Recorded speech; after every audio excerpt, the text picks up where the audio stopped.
And welcome to another exciting episode of Riding Through the Unknown.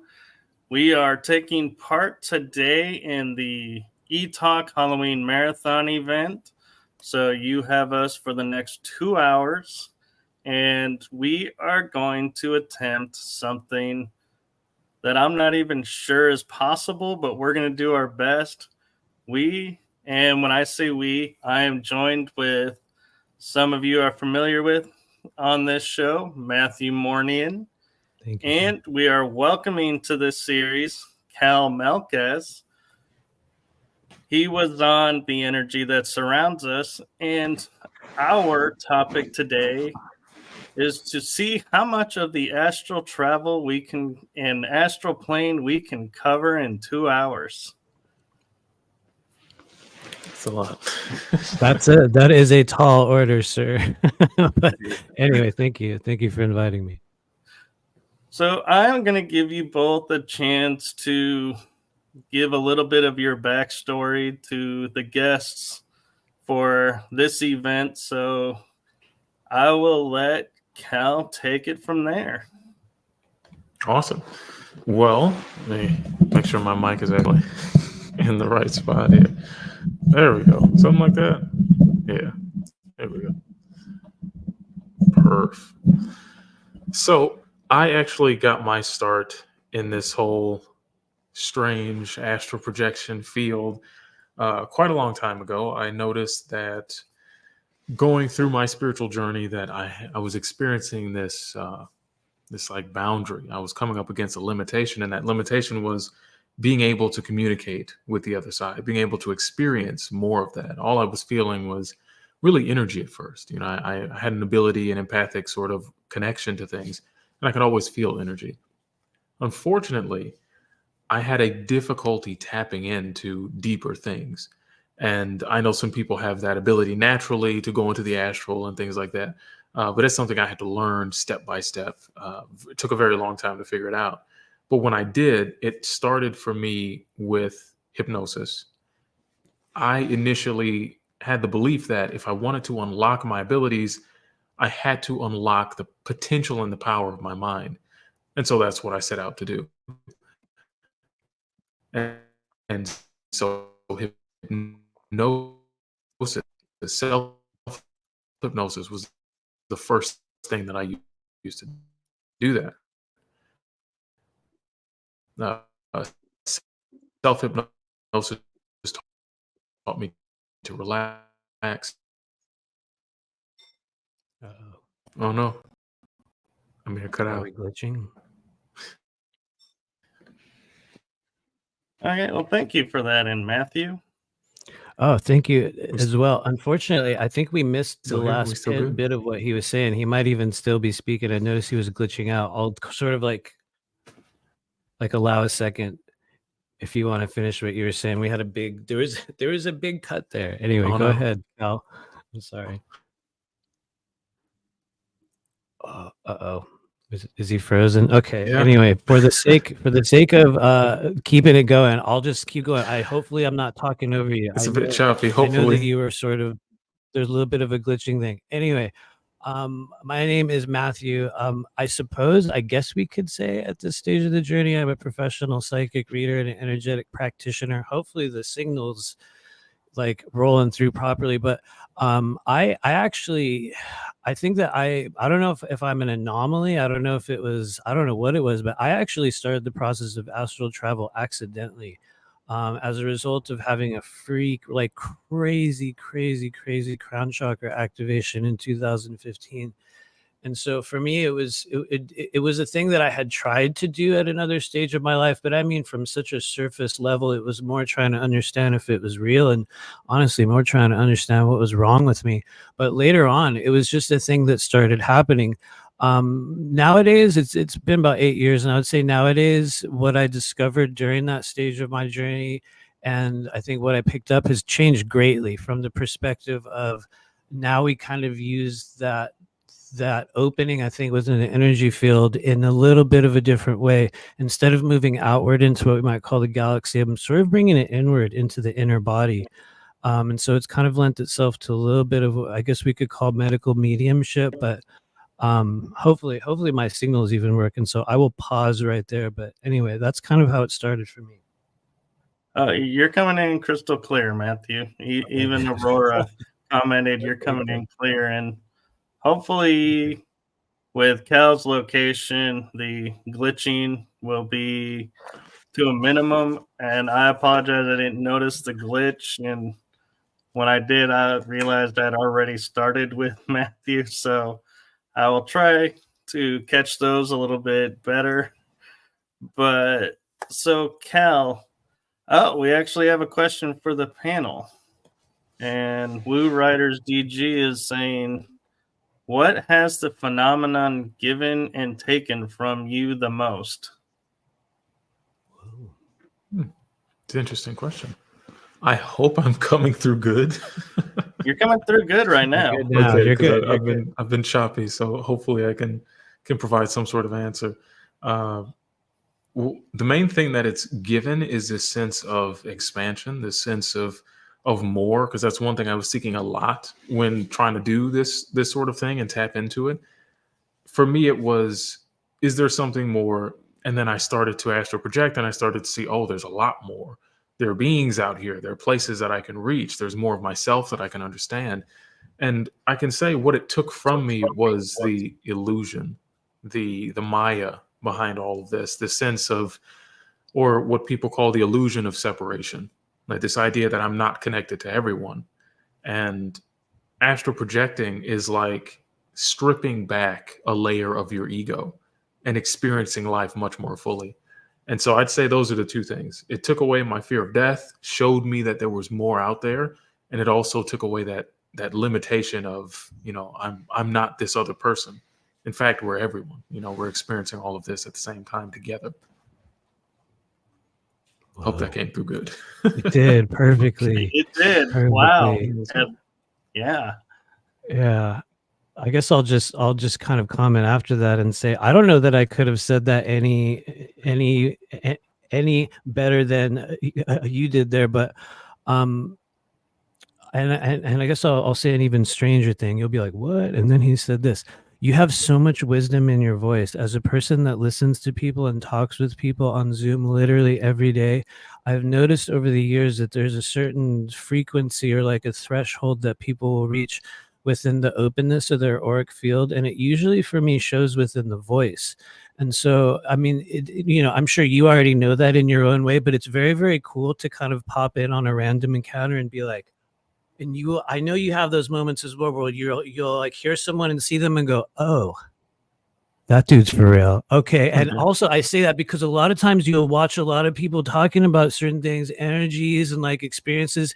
And it's not to say that we would be like, whatever, that's not real. But you will also learn to recognize that there's a frequency of like, I don't know. I understand you're still piecing that all together, but anyway, I'm just saying there's a lot of authenticity in the way you speak about that experience. And I very much agree. I would say what it also gave me, at least for me, was an understanding. And this very much goes along with what you're saying, was that I had a different role and that there was a certain path and I call it, like my mission. There was a mission that was shown to me through the very early stage experiences I had when for me, it was accidental and my energy field had been ripped open so crazy that year that I would literally fall out of my body, which is crazy.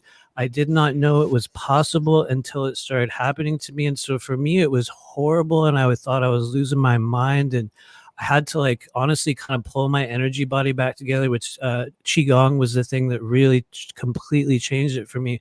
And so for me, I think it sort of gave me meaning from the perspective that it opened me up into a different world, a world that became more real than what I was experiencing here.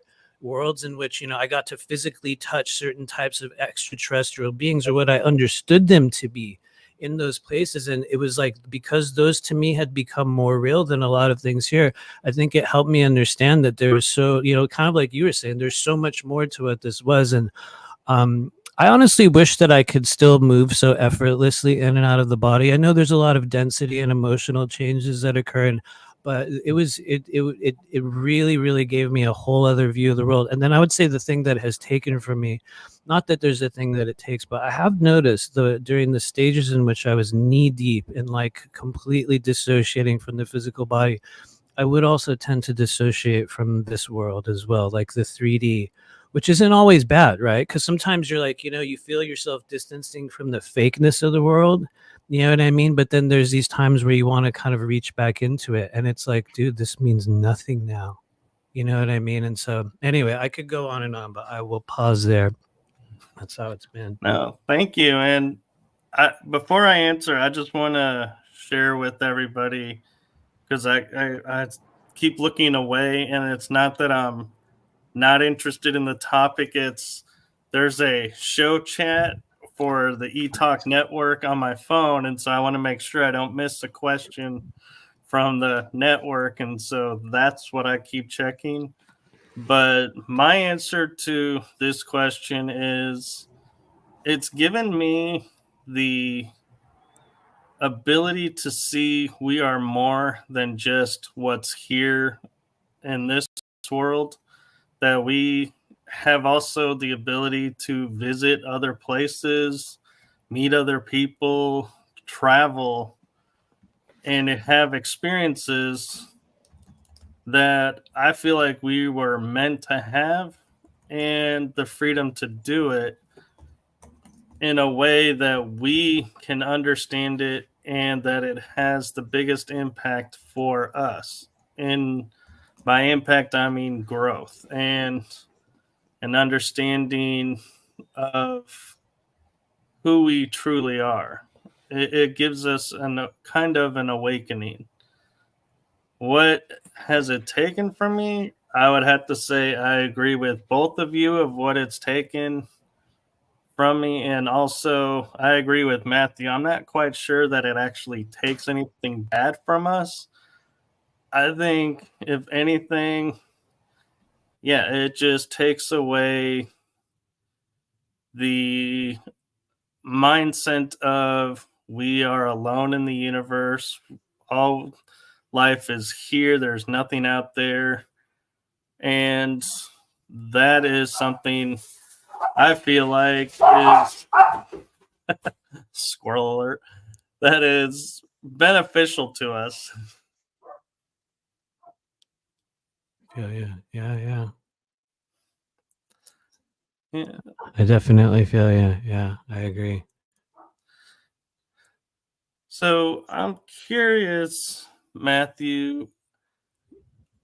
We talked about it a little bit when you were on here before, and I want to take a moment, and Kel as well, have you both kind of give a brief, if you can, in a brief way, explain what is the astral plane to you. And when you guys are done, I'll give mine as well. I'm wondering if Cal could start on that one. I feel like you have a lot more current like experience, like within that space. Sure. Absolutely. Am I coming through all right? I'm afraid Yes, of you are. getting started. It's kind of okay. I would first off say, in my experience, the astral plane is okay. So let me put it like this. This is a really good, really dense question. We are in a type of bubble from my experience in this place. This 3D reality is a bubble. And we're in like a Russian nesting doll of this conscious experience. And what's happening when I astral project, it's almost like something clicks, something flips over, and I'm no longer limited to this.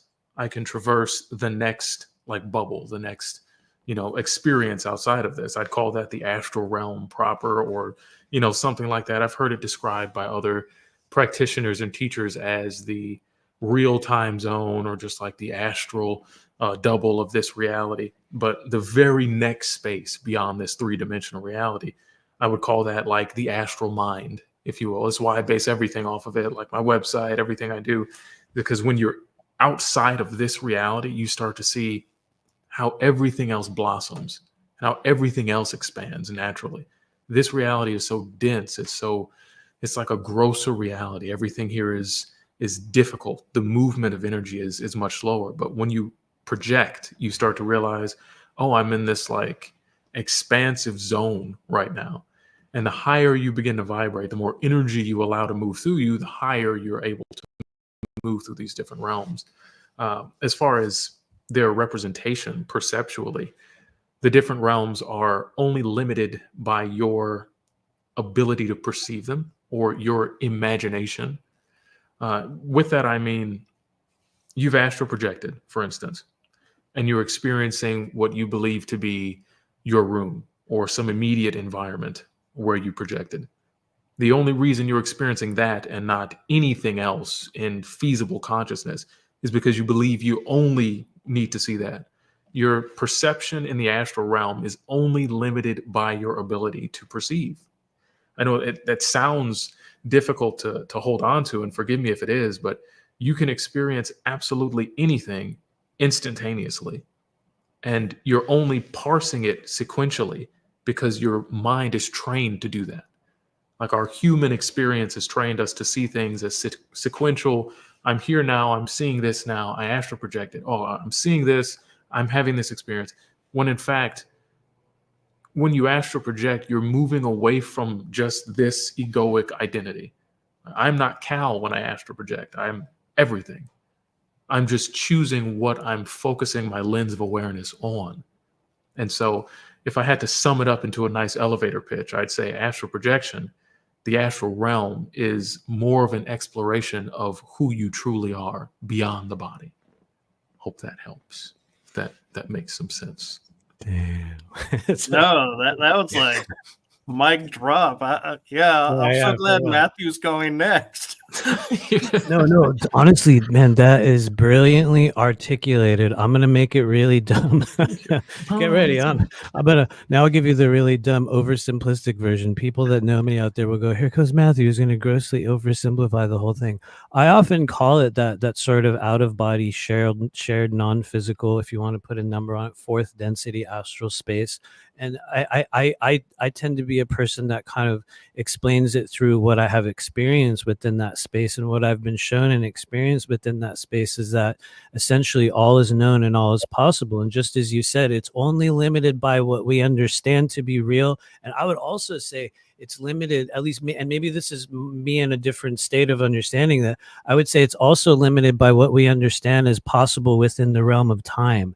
Because one of the things I noticed when I believed that I was first truly leaving the body, which for me, I wish I could say it was deliberate. And I know later on that changed very much. And I worked with people to really kind of help work with that. But for me in the beginning, it was like there was a ride that was going to occur and somebody would show up and it was like, I guess I'm going, you know what I mean? And so for me, I think it was just something that was slated to occur along with almost like an accidental opening within the body. And what I had found was that there was years, in certain cases, there was times in which I believe that I had spent what were, and sounds crazy, and I'm sure you kind of know what I'm talking about in your own way, Cal, entire lifetimes within like moments, entire worlds, entire literal whole eons of existence that I would somehow live and then come back and have to somehow conceptualize the idea that like, okay, that was that I'm still here. I'm still me. I'm in this. And so it's interesting to hear you talk about it from that perspective of you almost, or the way I took from what you were saying is that almost like you're choosing your avatar form within that sort of astral space. And I don't know. I just thought it was brilliant, you know, the way you had said that, or that's the way I had interpreted it. But anyway, I'm kind of just ranting on it now. But no, I love that. Yeah, I love how you explain that, and it does have that personability and that experience to it. It's very Gnostic in the way you describe it, and I tend to want to stay in the realm of what I've experienced and what I feel. And as you're telling me that, I'm feeling the energy from that. It reminds me of my own experiences, and what I feel like would be closer to home for some people is a documentary called DMT, The Spirit Molecule. Yeah, it's great. If you haven't seen it, I think it's still on Netflix. I'm not sure, but I'm sure you can find it somewhere. One of the main things that allured me to that I really enjoyed was people's explanation of what it was like to have the layers of their ego peeled back as they had these experiences.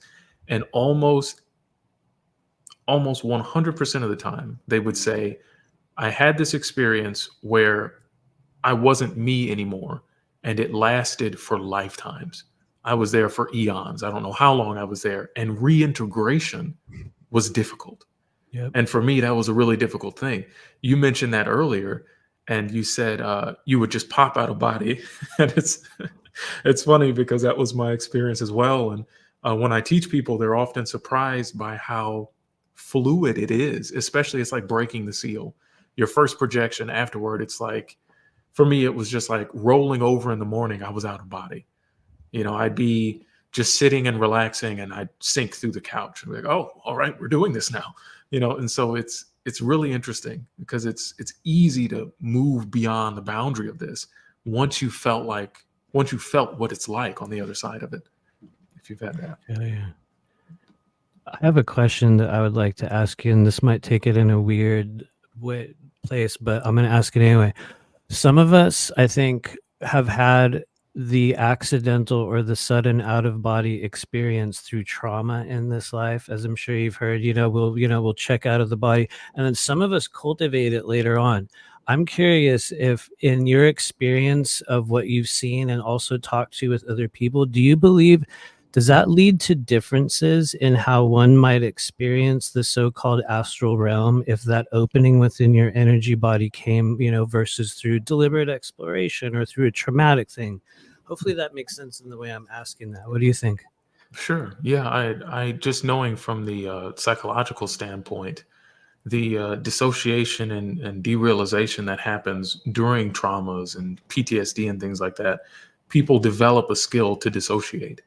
And so it happens in adolescence and the early teenage years specifically. You'll naturally have this ability to astral project, and what a lot of people will experience is sleep paralysis, this hypnagogic state, and that's a byproduct. Dreams will be nightmarish. You'll have these night terrors and things like that, and that's from the trauma aspect of it. Your body is forced to learn how to adapt these abilities to handle your stressful environment. Overly stressed, so you're going to find a way to barricade yourself from that. I think if I'm answering your question right, you can reach the projected state. You can have that experience from both instances. And for instance, when it comes to trauma, you have things like near-death experiences. People go through these horrific accidents and they project and they see themselves laying there. And then they come back and report, oh, I saw everything. I had this experience. Yeah. And then there are people on the other hand who have an amazing energetic awakening and they project like that. Either way, you're still having the same experience. It's just the modality is different. Me personally, I would prefer it would happen energetically for everyone, but not everyone has that all the time. Sometimes it does happen via trauma. But either way, it still gives you the same lesson. It's like, I'm more than just this body, either way. Yeah. Well, it's brilliant. Yeah. Thank you. Thank you. It was a great question. Yeah. And I have to say, to me, wow, I'm not even sure I can even add to that. You guys are just nailing it. But one of the things that I would like to point out to me is I was talking, I believe it was with you, Cal, that we came up with this where I was looking at it and saying, is the astral plane the real world where we are truly able to be ourselves? And where we are now is our 3D version of the Matrix. And that's where going into the astral world, that's why when we come back, it's like, ooh, wait a minute. This feels so foreign to us and we have a harder time here. So I'm curious if you both want a chance here to expand on that with your perspectives and thoughts.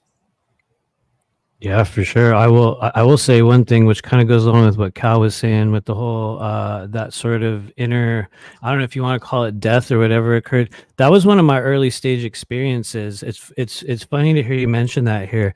Honestly, with DMT, actually, when I was like, what is this thing called DMT? And this was like 2008, before I knew anything in the world. And I was like, I'm just gonna order it online, and I'm just gonna follow these directions and just cook it at home and make this, just because you could at that time. And oh my Lord, was I ever not ready for that? And I did. I got taken into this realm. That's exactly what I was talking about. I lost my identity. I lost my body. I lost every single piece of myself. I had to live in this void realm, literally, in which eventually I had to find like some sort of an atomic molecule type thing. And I was like, that's mine. And I had to like literally piece myself back together. And then at some point I was like, okay, my name. I have a name. It was like I finally found my name again, and it was like boom. And then I came back into the body, and it was like one of those like, how long was I gone? I'll never do it again. One of those moments. But it did. It fundamentally changed me. And honestly, years later, I went back and had experience with it again, and they were very healing. But yeah, definitely. And I would say that I also had the death experience with Bufo as well, the 5-MeO DMT. Definitely. Like, talk about a death.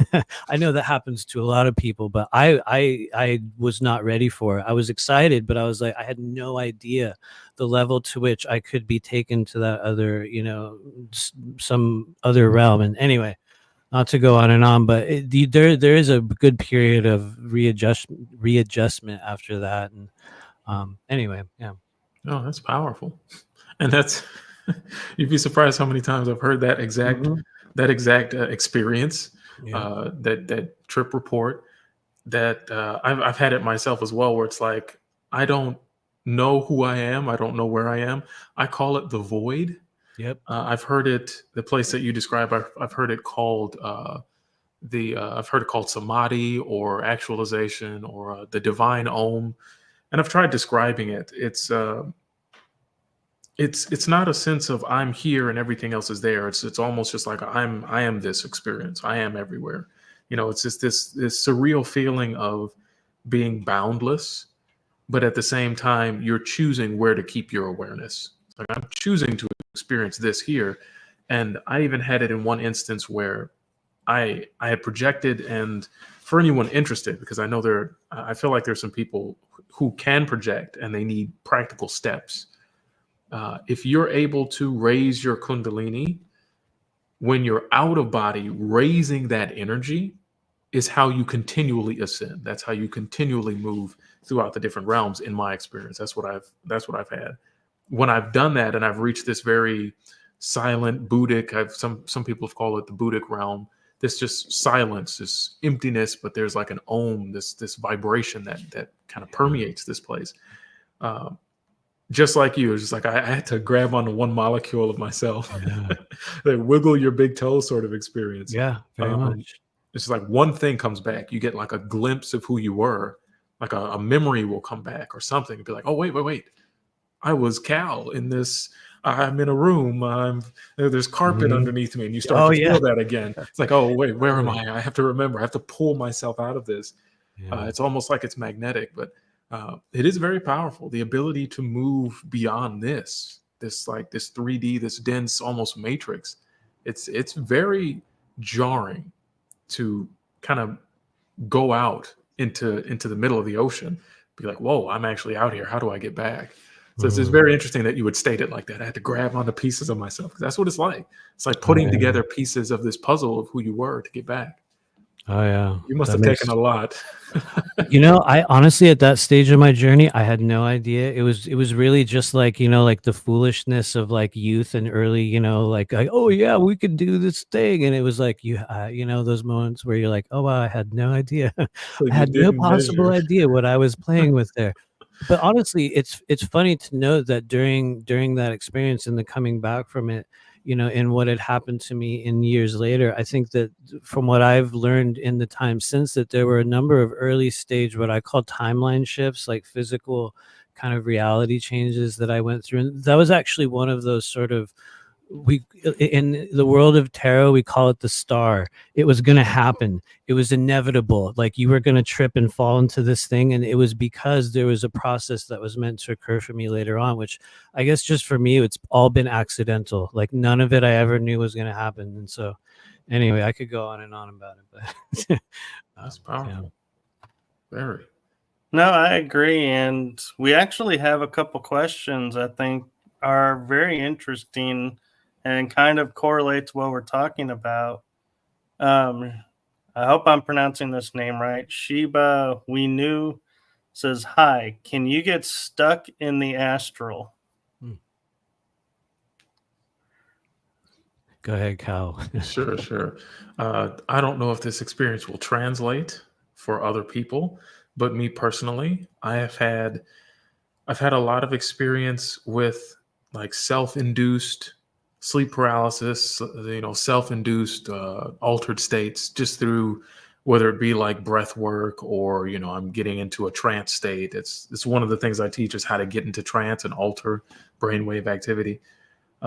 When you start to mess around like that, you see the impermanence of this reality and how it is just something you've thought up. It takes a minute to get there, but I remember a specific experience where, and this is something I'll give because I love giving techniques so that people can see that things are pretty serious and that they work. Before bed, I was doing a chakra breathing technique. I don't hear too many people talk about using this technique or using techniques like it, but they are very powerful just for energetic activation. I went to bed and just laying in bed, I usually just meditate after I do my ritual work. I'll just lay in bed and kind of sit in the energy. This particular time, I was breathing in and out through the third eye chakra. Just imagine breathing. Like I'm not a sorcerer all the time. I'm not actually moving wind through my head, but just that imagine breathing is enough to activate that center. And I did that with a mantra that I was going to be aware or lucid in my dream or in my projection. I'm going to remember my projection experience. And next thing you know, I clicked out. I just blacked out and I was in a house having an experience. And I was like, oh, this is interesting. It was very visceral, very real, more real than this. And I say that because it's like every part of your body feels when you're out of body, which is a strange thing to say, but it's like it's like the HD 4K of this reality. Yeah. And I was like, oh, okay, I'm here. I'm doing this thing now. And I had a conversation with my higher self. And, in the conversation, I was learning things. I was like, oh, this is great. This is going awesome. I'm ready to go now. And I'm going to go back to my body. And I had the experience of waking up. I sat up in my bed and there was still this strangeness to things. It was very peculiar. And I noticed like, this isn't right. Like, this isn't my room. Where am I right now? And I was in the same house that I was in before in the previous experience. And I was like, okay, that's not right. And then I felt this pressure in my third eye, this really intense pressure in my head. And it was like I fell through the floor and I was back in a bed and I woke up again. And I did that probably 10 times trying to get out of it. And I was like, okay, where do I go? What's going on? How do I stop this? Over and over and over again, just stuck in this loop. And it eventually stopped. Maybe it was like an energy dissipation. I don't know. Maybe I was layers and layers deep into this space, but it stopped on its own. I have no idea what stopped it. Just next thing you know, I wake up finally like, oh, is this it? I'm here. Okay, this is done. All right. It's just, I was afraid too. I was like, oh my God, I don't want to get stuck. It's possible to work yourself up so much so that it's like putting fuel in a rocket. When you put enough fuel in there, you're going to go a certain distance. And if anyone is a psychonaut, they like, psychedelic experiences. You may know Hunter S. Thompson and his quote, buy the ticket, take the ride. Sometimes you work yourself up into the spiritual experience that you just have to ride it out. So you're not getting stuck, but it's like you've fueled the rocket. Now you've got to go as high as it's going to go. Hope that helps. Yeah, definitely. I really, really feel you on that one. I will say to that, it sounds like you and I have had many of those same experiences, all the way down to breathing through the chakras. There's a couple of people here that know me. They'll probably be like, oh my God, this is literally what one of the things that we talk about, using mantras to create chakra dilation within the body, so that, because at least for me, that was the stage when, you know, things really started moving. And I don't know about you. For me, I would say, in terms of getting stuck out there, really the only time in which I felt that I got stuck in a place was during the early stage DMT experiences. But here's what's wild. Just like you had mentioned, there was a stage where I was super obsessive. You know, I go through these obsessive cycles, and I was like, I'm going to learn how to really leave the body at will. And it actually worked. And I trained with this lady for pretty much a whole year straight. She's amazing. Her name is Henda. If anyone wants to get a hold of her, she would be a cool person to have on your show. But I actually had that exact thing that you talk about, where after an experience, I had woken up and I was in my room and I turned my head to the right and I was like, and it was like a different table and it was in a different position and I could see the things on the table and I was like, it was like utter and complete fear. And it was like so visceral that I'm blessed that I did not have to go through a cycle of it, but it was like so visceral and real that I was like, snap. And all of a sudden I came, just like you said, I shot through some opening and then I woke up again and I was like, you know, and you're like, okay, I'm here. It's real. It's over. It's just, okay, this is my place. All right. And it was kind of a turning point for me. And so it's really interesting to hear that. And then I guess I never really sort of got stuck out there, but I'll tell you, I did get kicked out of places. And there was a stage in the beginning where I was so just gung-ho and balls out trying to like leave the body. And honestly, it really worked for me for a time, and really successfully. And I would end up in places, and I talked about it on a lot of live streams, but the most visceral one was I accidentally projected into this bank down the street from my house in Los Angeles, California, a literal Wells Fargo bank. I don't know how. I just was like, holy shit, I'm in the bank. Oh my God, this is the bank. And in the back of the bank was a giant. And he was like curled up in the corner, like kind of like this, like in the, you know, in the room. And he just looked at me and was like, you're not supposed to be here. And I just went, wham, and it was like slammed into my body as if someone pushed me. And it was one of those moments where I was like, okay, I won't. Okay. You know, and so for me, I guess it was a lot of accidental, haphazard, kind of just foolish things, which I've also, you know, in going through that, which kind of sucks. There was a stage where I would actually project into what I believe to be like lower levels of like semi hell realms.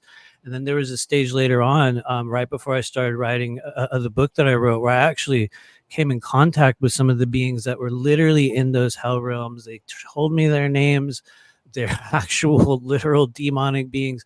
And that was actually a difficult one, because it was almost like, kind of like you were saying, I was taken on a ride to see things, to be shown like this is a place that exists. And it's like, even still to this day, I don't really know how to talk about it. And it's not so much like because there's fear or avoidance. It's just, it's like a version of reality that's so bizarre and twisted that it really hit me, like in a way where I was like, wow, I honestly hope I don't have to ever see that again. I'm not upset that I did, but it was like, holy shit type stuff. And so, you know, anyway, I'll just go on and on, but I definitely feel you, man. You know? Yeah, I hear that. And I would like to add on that about getting stuck in the astral. There are realms, I feel, in the astral. I like to call them the shadow realms, where the energy just starts to siphon you and drain you.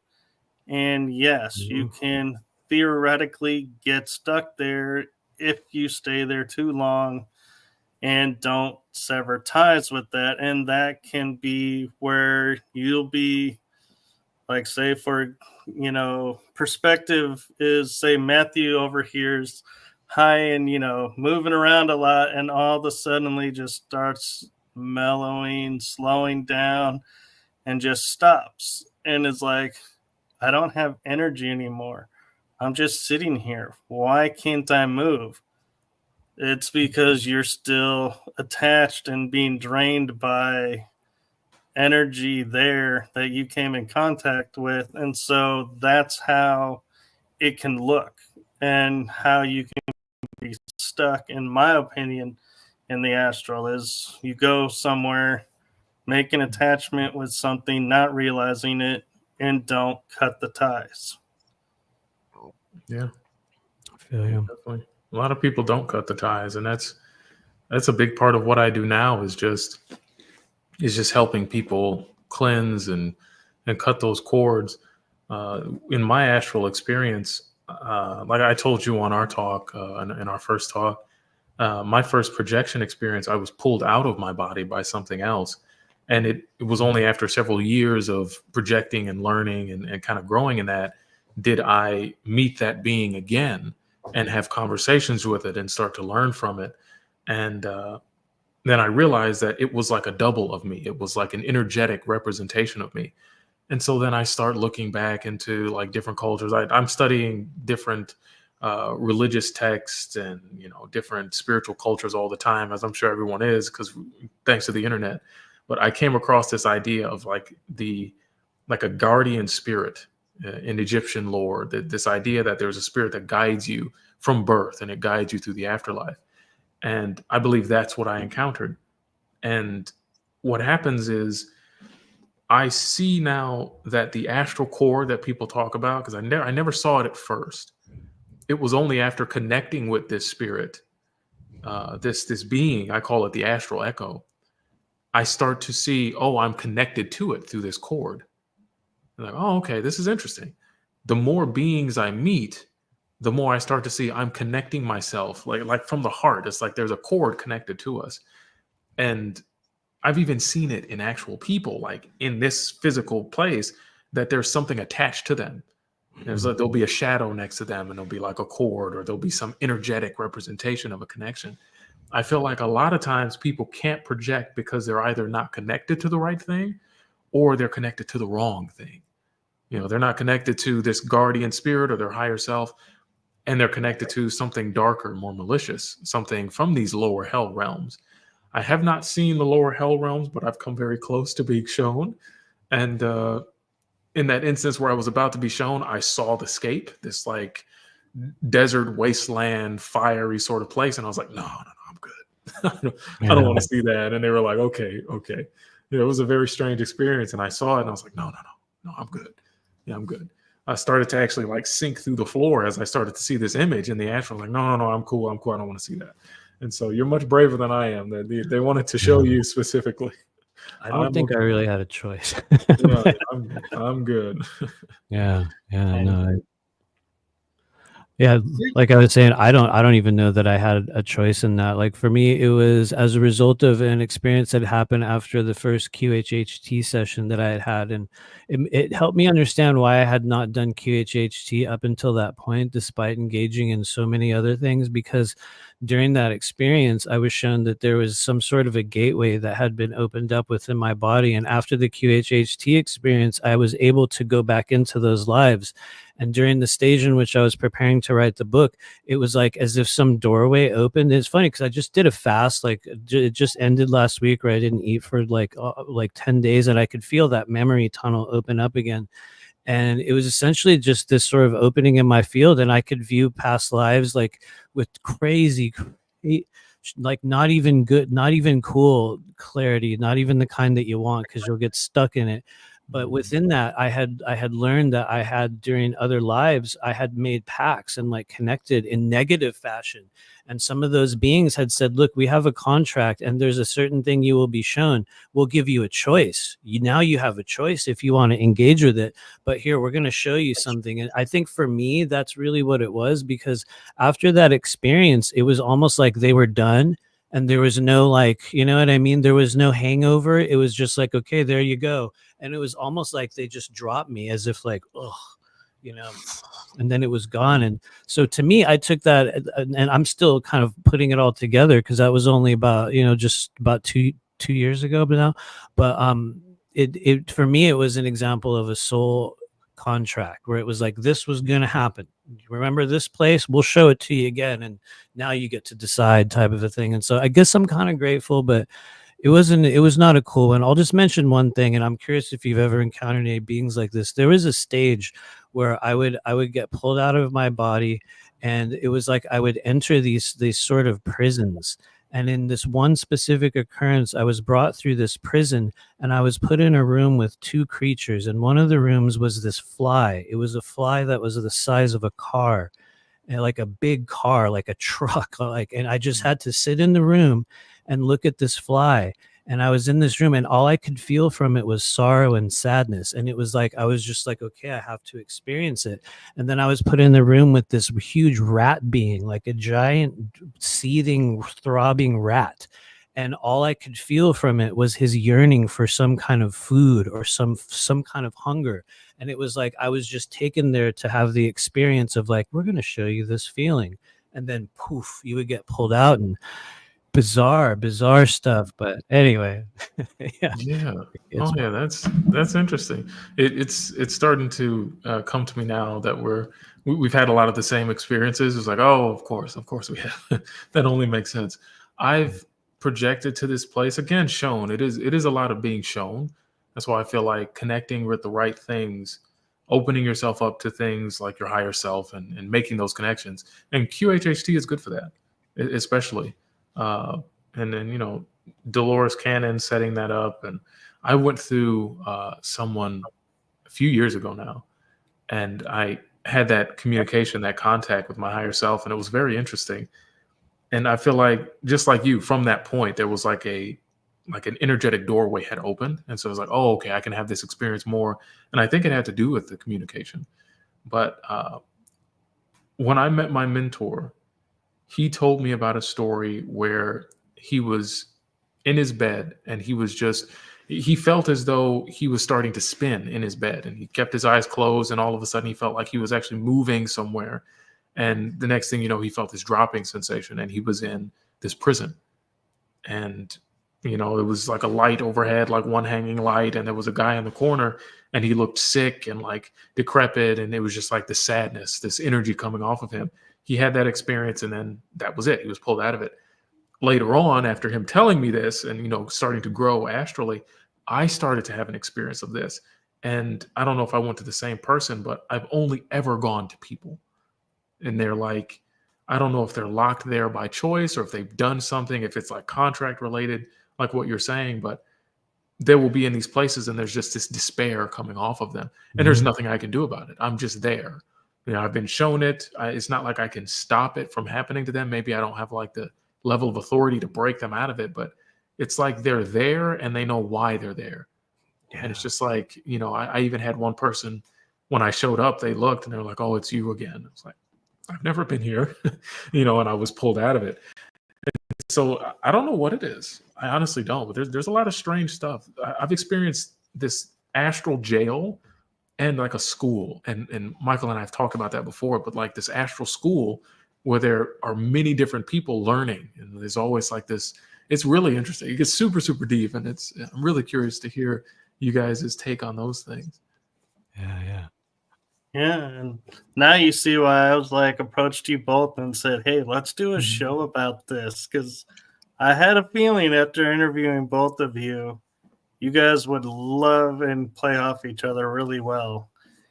Definitely. And I want to take a moment and sidestep for a second, because we've got like a few questions in the chat room, and some of them I think are really good, and I'm actually curious myself to see what your guys' answers to them would be. And first one up is Selena Ingles, and she says her question is, what is going on with the energy lately? Feels really intense to me.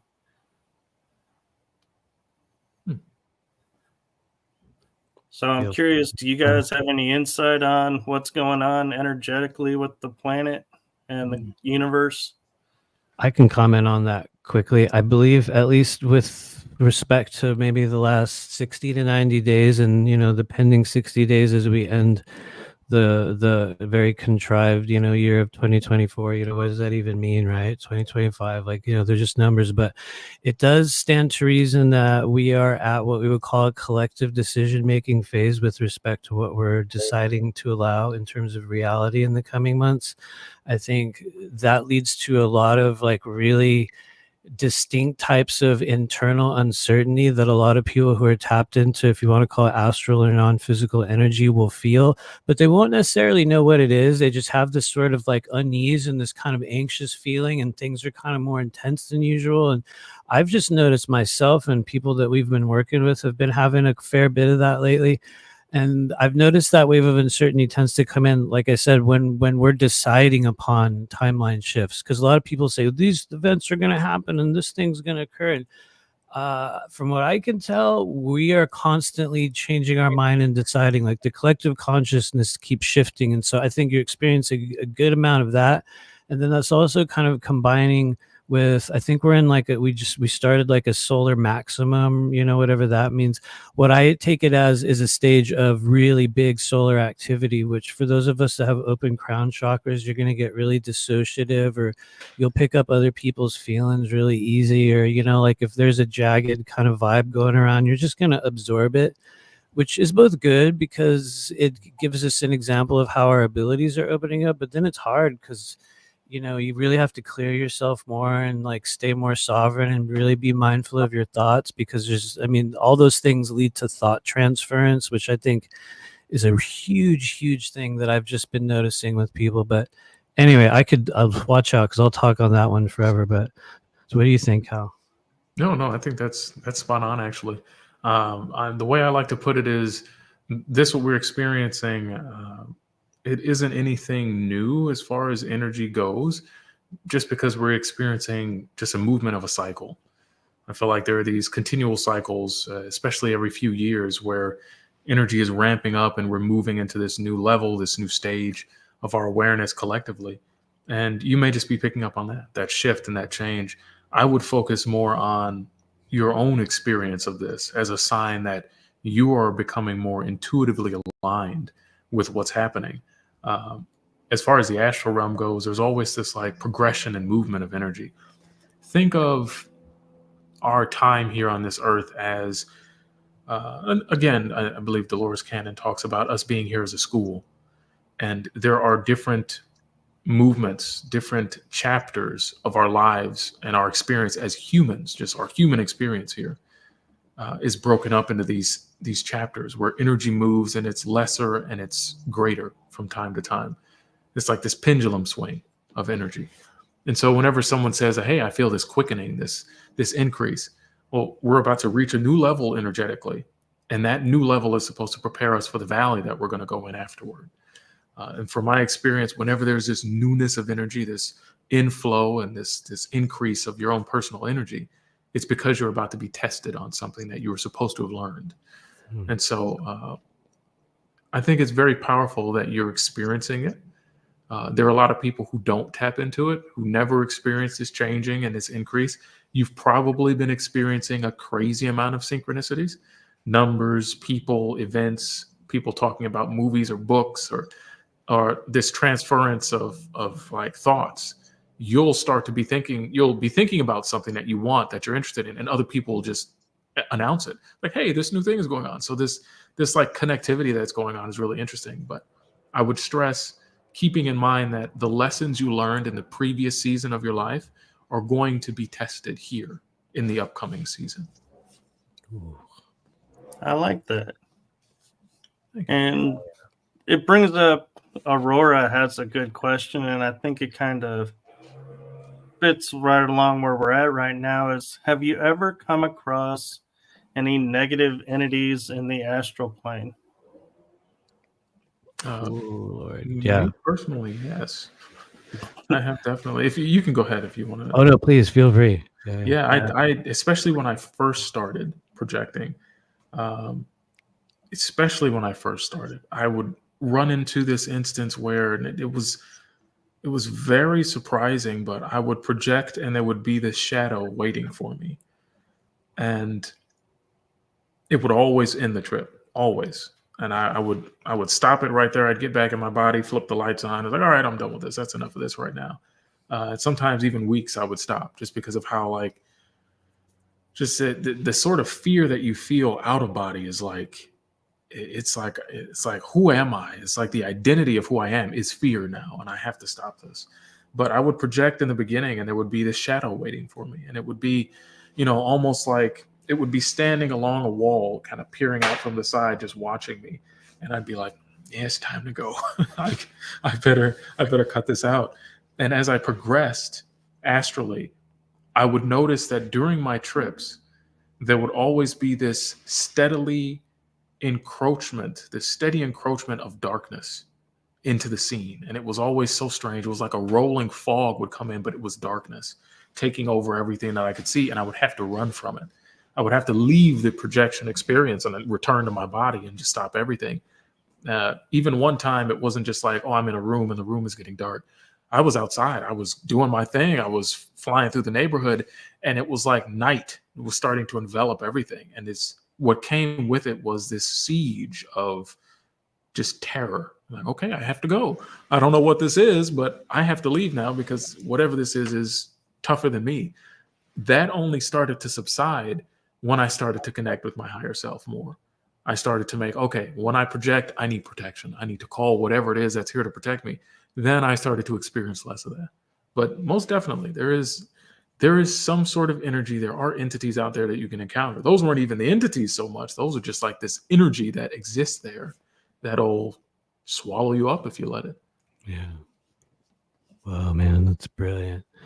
It's funny that you talk about that wave of ultra negativity. Once again, very, very shockingly similar experience.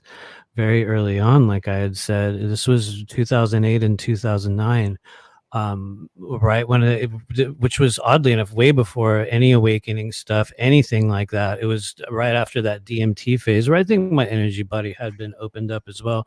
I began to have experiences where I would be face to face with a host of shadow beings that were living in my house at the time. It was like they would acknowledge me, I would acknowledge them.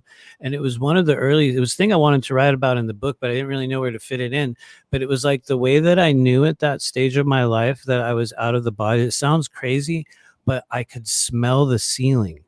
And it was like, then all of a sudden I could tell that I'm like, okay, I'm above. Okay, I'm above everything. And I would look, and these beings would like walk through and come into this dining room area in our house, and they would just stare at me. And I remember looking at them, and it was it was like, it wasn't what I would call paralysis, but it was like I was transfixed and completely locked in the sense of fear that they would create. And there was, maybe not too many times when we had that experience, but it was a thing where I had come to understand that I was like, this is a real thing that's happening. Oddly enough, my son was 4 around that time, and he began to experience it and cry and wake up at night saying, Daddy, there's this man in here. And I remember, like, what? And so there was real crazy stuff that would occur. Fast forward a few years later, when things started to become more deliberate for me post 2015, I had definitely had that experience where for me, it wasn't like a wave. It was like a wall of, it sounds so dumb when I talk about it now. It was like a wall of tentacles that was filling up like this, like filling up the space that I was in. And it was like, as I could see it and feel it and hear it, I could feel it entering the back door of my house. I could feel it coming closer. I could feel the vibration of it. And it was like pure terror. In that stage, I wish that I could say I knew like some technique to get away from it or leave. I didn't know that I could do those things because I had such little experience. You know what I mean? I didn't know what was possible. But oddly enough, it's to make it even sillier. There was a being that showed up, and it sounds so dumb, but it was literally like a janitorial spirit. And he was glowing, and he took this massive broom and just swept away this wall of tentacles. And I remember coming out of it, and I was like crying, going like, I don't want, I mean, really, but that was a theme for me at that stage. Everything that happened, I would just be like, I don't know. Every time I thought I was crazy, but oh Lord, man, no, that's good. That's powerful. You say it sounds crazy, but this janitor, like it's the guy with a big broom, and he was like, I don't know, like these away, higher beings, these angelic beings, they represent in such strange ways sometimes. Like first meeting a being that I would call an angel, he was wearing he was like had to have been like 10 feet tall. I was looking up at him when I was out of body, and he came through. He had like a long black trench coat. His hair was like blonde, and he was like he was standing at like this big open like window sill, and he had his like foot up on it, hand on his knee, and the wind was like pushing him back, and it was raining outside like a noir film. And I was like, who is this guy? I don't know why they present these ways sometimes, but that's very interesting. The janitors, that's funny. I like that. But the tentacles, like the wall of tentacles, I've heard it described exactly like that by someone else. It was like right when you said it, I was like, yeah, that's it. For me, it came through as this like encroaching shadow that was just hate, fear, just coming. I don't know why. Maybe you attract it when you're out of body. This like you're like a beacon of light, and everything is like, whoa, what's that? And they just come after you. So I don't know. It gets intense, definitely. It's a very strange thing. It's really cool to hear the similarity in other people that have had those experiences. I remember right at the end of that moment, as the thing was getting swept away, it sounds so crazy, but I could see that the actual source of it was very small. And it was like this very small sort of a being. It was like a little black cube, and it had the ability to project like a film screen onto a version of like reality. And I remember just noticing that as I watched it go away. I was like, what? You know how you pick up these random details? What's crazy is I didn't realize that for like a really long time later, until I remember talking about it with people and going like, oh yeah, there was this black cube that was actually, shining it on everything. And it's a crazy thing. And so I guess the reason why I'm saying that is because it's cool to note the authenticity and the similarity in experiences. I think it shows us that, when you actually believe this version of 3D, it's like there's a lot of standardized things that can occur. And I think they'll kind of show you that, oh, that's a thing that'll happen out there, So yeah. And what's interesting for me is when I was in the astral plane, it's like I had a knowledge of everything around me is either is energy, so it's either I can run from it, but you can't hide from it, or you can face it. And so I remember the first time, it's like I felt this shadowy dark entity coming towards me, and I was like, I can run, but it's always gonna be chasing me. So something in me said, turn and stand. And so I thought, okay, I'll just stand here and, maybe because I'm not afraid, nothing will happen. And all of a sudden, I remember getting hit in my arm by some dark energy and like, ow, that hurt. And going, I can't just stand here. If I'm going to be here, I need to defend myself or, go somewhere where it can't find me. And so I thought, well, being, I'm here in the astral, here in space, apparently I'm limitless. So let's take it on and, had that human arrogance in me. And I got to tell you, I barely got out of there, but I woke up the next day. And what reminded me of it was when I got up, it was like my arm was sore where that energy had hit me. And my whole body felt like it had been beaten to a pulp. And I had to sit in bed for a little bit and be like, I'm awake, but I need energy to start flowing because the body's too sore to move. And going, what happened? And then it's like I have a flash of being on the astral plane and going, oh my God, what happens in the astral can appear here. I can't have this happen. So creating a place, and I think I was talking with you, Cal, and I might have mentioned it with you, Matthew, is creating a place in the astral where when I encounter these entities or energies, and if they do, we struggle, I can go and regenerate and heal up before returning to the body so I don't bring it here. Yeah, it's cool that you can do that. Wow. Yeah, that's the next level. That's the next level experience for sure. This man was fighting the darkness. They're like, I never want to put this stigma on people trying to project, but there is, the best thing I could say is there is warfare. There is some sort of battles that can happen there. And it is like light and dark. It is as basic and fundamental as that. I mean, when you go far enough, you see, this is just a natural process of how energy moves. So it's like, okay, well, this is just what happens at every level of reality somehow. But you move far enough where you can see it. Say you get to the void and you have these experiences. Everything is in harmony, even though there's chaos. Chaos is the agent of harmony sometimes. So it's just interesting. Fighting against it, definitely. Like when you when you reach that level, you're like, all right, man, let's do this. I've had that a few times where it's like, all right, come on, let's give it a shot. Let me get a crack at it. And if I remember right, there is this residual sort of tiredness, at least. I haven't woken up very many times physically sore from it. It's happened a few times, but more often it's just physical exhaustion. Even after waking up, it's like, oh my goodness, like I just ran a mile. I'm exhausted. So yeah, I definitely get that. Yeah. And I also did, like you were saying, Cal has learned you got to take protection with you and, protect yourself while you're out there as well, and learn, hey, if it's energy, what energy can I bring up to help me to either defend myself or make myself disappear so I don't have to take this on. Like this invisibility that you take with you. I'm a studier of like a lot of occult practices and grimoires and just magic, whether it be Egyptian or Islamic origins, things like this. And one of the things that is always talked about in these grimoires is invisibility. And now initially someone will read those things and be like, oh, I'll be invisible here.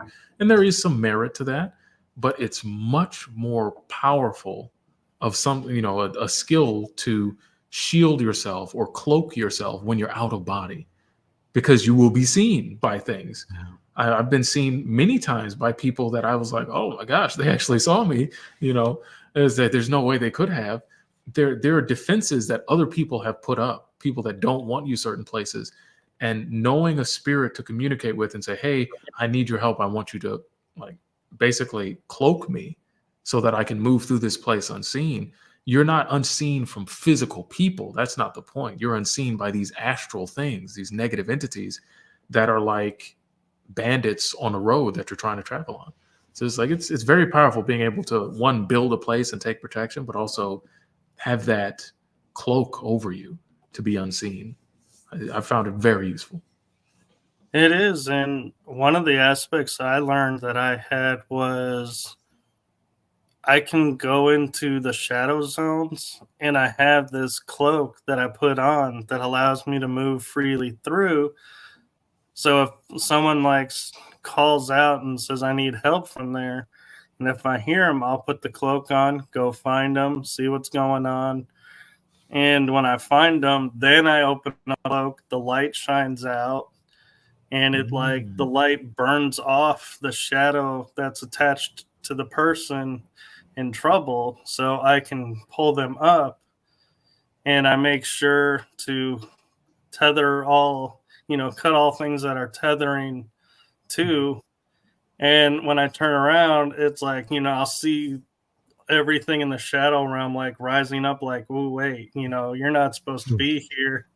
Mm-hmm. And it's I'll do a burst of light, cloak myself again with the person, and when we leave, then it's I remove the cloak and I'm like, hey, be careful, don't, you're lucky I was here, to help you out. Mm-hmm. Just, watch where you're going and, watch what you're doing. And, and I'm glad you asked for help, because there is help available if you ask for it, and then send them on their way and go about doing what I was doing. But yeah, it's interesting. I never thought about it as the grimoire cloak of invincibility. Yeah. Are these, I'm sorry if you had a question, Matthew. No, please. Yeah. Are these just normal projectors that you're finding? I ask because most people don't realize that they project just about every night. And they think there was I'm not having the experience. Oftentimes you're just not remembering the experience. and you've wandered off into this really negative place, and the next thing you know is like, oh, I've just got this terrible luck and my love life is awful, and I just lost my job. Is like when all of a sudden like you're connected to all these negative things because you're going places in the astral. So I'm curious, is like, are these people that you're encountering, or are these like beings that you're helping? I think it's a mix of both, because I think quite a few of them, I believe, are, like you're saying, people who didn't realize that they were astral traveling and kind of just drifted out and were picked up by another being and brought to that realm. And it's like now they're stuck there and they don't know why they're stuck there because they don't realize where they are. And some of it, I feel like, are beings who, and I think you guys kind of hinted at it earlier, and was when you're in the astral plane, when you're shining your light, your essence, who you are in spirit form and energy form, you are indeed a beacon for everything around, and everything will want a piece of what's going on, because when you think about it, you're emanating like a love energy, if that's where you're at. And the forces of the shadows and the darkness that wants to control and enslave people will be like, hey, we don't want that energy here. So they'll try and keep you from there. So they'll send their energies and beings to prevent you from coming. And people of the light will be like, hey, I like this energy. I want a piece of that energy, and may not even realize they're doing that. And all these will create cords and everything on you and start to siphon you down. And it's not necessarily always a bad, occurrence that's causing it, but as the individual, you got to watch it and tether, and cut the cords yourself. And even if it is a positive person, like say Matthew and I hung out in the astral and UCal, and we formed, cords together. Well, we may not realize it, and we're dragging each other down. We're not negative, bad people. We just didn't realize what we had done. We forgot, that we were hanging out doing this, and, cut those cords. So I feel like one of the points why I'm bringing that up is I don't want everyone to think everyone that drains you is a negative entity or a negative force. It could be a positive force that just didn't know it was doing it. But I hope that answered your question, Cal. No, that's perfect. Yeah. It addressed a few things that I feel like should be within common knowledge for anyone trying to project, or anyone trying to open their energy and open their psychic abilities and things. You're going to run into people who are just in need of help energetically. And as a byproduct, just being around them, they're going to sap that energy from you because you have it. And it's not like they're negative people. It's just like, hey, they need that energy and you've got a ton of it. And so they're sapping it from you, unbeknownst to them. It's like these psychic vampires, as people do it accidentally. So yeah, that's powerful. Yeah. I couldn't agree more. And it's very cool that you're having those experiences, and I will immediately follow it up with what may be a very foolhardy statement. In the work that I do, I honestly don't take any form of protection. I do not create a layer of energy around my body. I don't call in a single ascended master or an archangel or anything like that. However, I think part of that is because of the manner in which we're kind of using, I would say, projection energy. At this stage of my journey, it's been almost daily through the lens of doing energy clearing sessions with people. And so it's like when I go into that, it's weird. What I would like to say, and there's a few people in the chat who've done sessions with me will know that we connect with the higher self and those that are with us in that moment for the purpose of healing. And I've just noticed that as long as I've kept it within that sort of almost spiritually clinical kind of bubble of energy, there is, in all of the 8 years I've been doing this professionally, there have been a mere fraction of times in which some sort of energy or some piece of a negative influence has come in and messed that up. And I say that, at least with my knowledge, there has only been a few times in which that has taken place. Now, any real practitioner is going to leave the possibilities open, because there's so much that we don't know.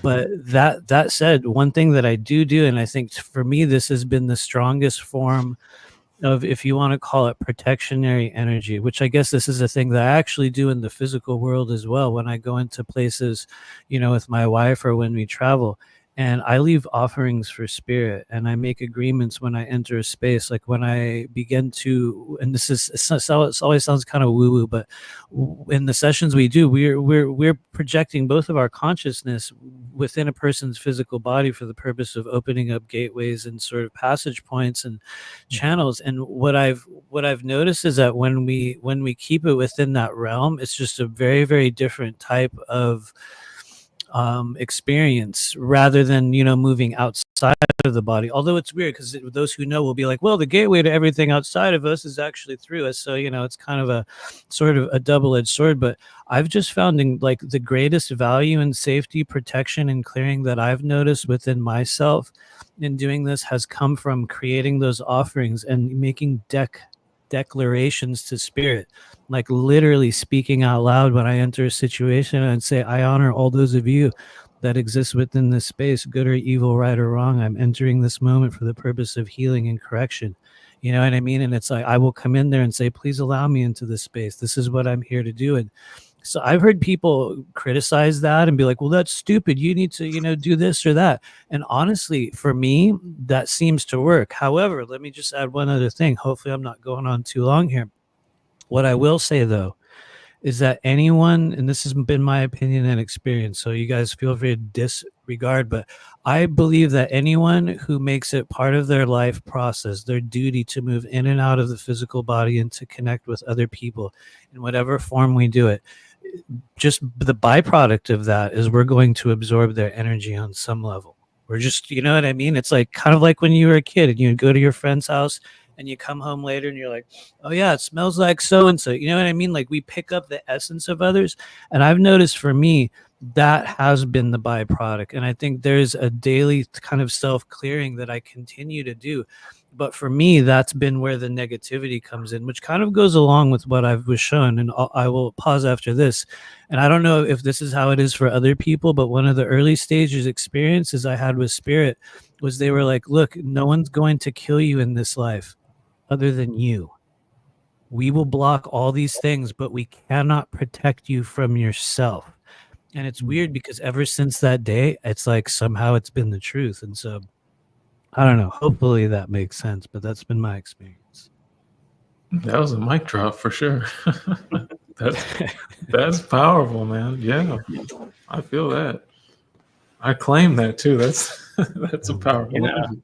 Definitely. And I think why that works for you, Matthew, or you don't need the protection, is you're not like doing like what Cal and I are talking about, like going out and just exploring the astral. You're in a set place that you've set aside and created, so to speak, for your work. Actually, that's very, very true. That's a good point. Yeah. I didn't look at it that way. That makes a lot of sense, which for me, it's been completely natural, which honestly it is. I will admit, it's really easy for me to remote view and connect literally inside people's anatomy within their body. And I think in doing that for so many years, it's changed the way in which I move outward, in that I kind of, sounds dumb, I don't in the same way that I used to. It's almost like I realized, like, oh, you're supposed to use it for that purpose, and but who knows, maybe I'm wrong. It might open up again later, but no, there's a flow to it. Definitely, there's a change and a difference that even I've noticed in how exactly I go about connecting with people. Because what I do is, because I've had so much experience connecting with different spirits and entities, I'll I'll project, and it's almost like at first I used to think I had to traverse to someone I was going to help. Now it's just like I'm thinking and connecting with their energy. It's like an empathic thing. I feel who they are, so that like, oh, you smell like so and so. That's perfect. I totally understand that. That makes perfect sense. It's just like you're just feeling their energy. You're opening yourself up to feel that energy, and then you're there with them. And from there, I'll connect them to the spirit that they want to connect with. Whether it be their higher self, it's almost just like, without making it sound too silly, it's just like taking an outlet, and it's like plugging something into an outlet. You're connecting them to this energy. And other times it's like the connection is there, it's just blocked. There's this like blockage, and sometimes it's emotional. And people have these blockages to things, and you're just clearing out that emotional baggage. And oftentimes afterward, people say, it's like, I cried. I had this experience where like I even had one person say, like, I was like, yeah, you sent me the message that everything was done. And like right before that, I had woken up from a dream. I was with my mother, and they said like I was crying, and I was just moving all of this negative energy out. And it's like sometimes that's what needs to happen for you to have these awakening and upgrade sort of experiences, is this clearing of emotional baggage. And so yeah, it's really powerful that you can change your way of projection, and it changes naturally. There's a flow to it that I noticed. Yeah, that makes sense. It's like I always have a hard time saying sort of evolution of sorts, which to me, I feel like that's kind of what these things are meant for. You know what I mean? Everyone will find some sort of application for like, oh, I realize I can now use that in this way. And, you know, I mean, not that everyone needs to, but I think for me, that's what really gave purpose to a lot of the early stage madness. And I didn't mean to cut you off, Michael. I realized you're about to say something, but can I just ask a question? And I would love to hear your idea on this, Cal. Have you encountered, or can you talk about what you have encountered in terms of what we often call extraterrestrial energies or beings when you've been out there in the realms? It's good that you asked that. And this is before I even started astral projecting consciously and gain the skill to navigate that. I would have these periodic experiences of waking in the middle of the night to a bright light shining through my window. And it was just, and my bed faced the window, and like the window was on the other side of the room. And I'd wake up because of this light shining in my face. I'd wake up, and then the thing would go up, and I would always be confused. I never told anybody about it because it just sounded crazy, and I never knew what it was. And then one day I was watching someone's video, and they were channeling, and they said, it always baffles me. They said, like they were talking about, I think they were channeling like a group of beings. I'm not sure if it was just one or if it was a group, but long time ago, they said, I'm the spirit that's with you. It's like I'm the protective being. I'm the light that shines on you when you sleep. And they just kept going through these things, and I was like, what? What are you talking about? Yeah. And then I started to like pay attention to this. And now throughout my projection experiences, when I'm led to, the best way I can put it is it's like a portal. It's like a gateway opened in the sky. It sounds really goofy, I know, but I'll be led by this like double of myself, and it'll lead me up, and I'll just be moving up through clouds, whatever the case may be, and I'll always reach this like blue sort of doorway, and it's this opening, this like portal, and going through it, I enter what I can only describe as like the DMT space, this like weird, flowy, everything is a part of itself, technicolored thing. And there, I feel like there are intelligences. There are these beings there that communicate. And throughout my experience with them, I do believe they are these like ET sort of energies and these intelligences. And for the longest time, I've thought that aliens aren't as much a physical phenomenon as we believe it is, as much as they are an extra dimensional or a spiritual phenomenon. If they are beings from another galaxy or another star cluster, whatever, they've reached a point in their evolution where they're able to traverse spiritually. They're able to move and interact in this like astral energy sort of experience. And so I'd be interested to hear your thoughts on that as well, because I definitely don't think it's something physical only. I think they're advanced to a point of like energetic movement. Yeah. Go ahead, Michael. Were you going to say something? I didn't mean to.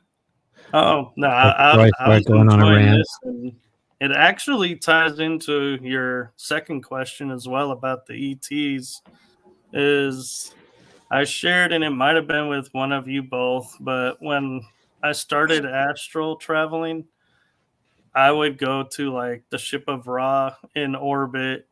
Then I would go to this like pads that are floating above the moon, and that would project me to where I was needed to go. Say, Sirius B to talk with the ETs there. Then, as I progressed on and started understanding travel in the astral plane, I would skip the ship of rock, go to the pad, go to the ETs, and eventually it was like I figured out I don't need either of this to help me. I can move at the speed of a thought, and the second I thought about, hey, I wonder what the aliens in Sirius B are up to, if they need anything. Next thing I know, I'm standing right in front of them before I even get that thought out in my head.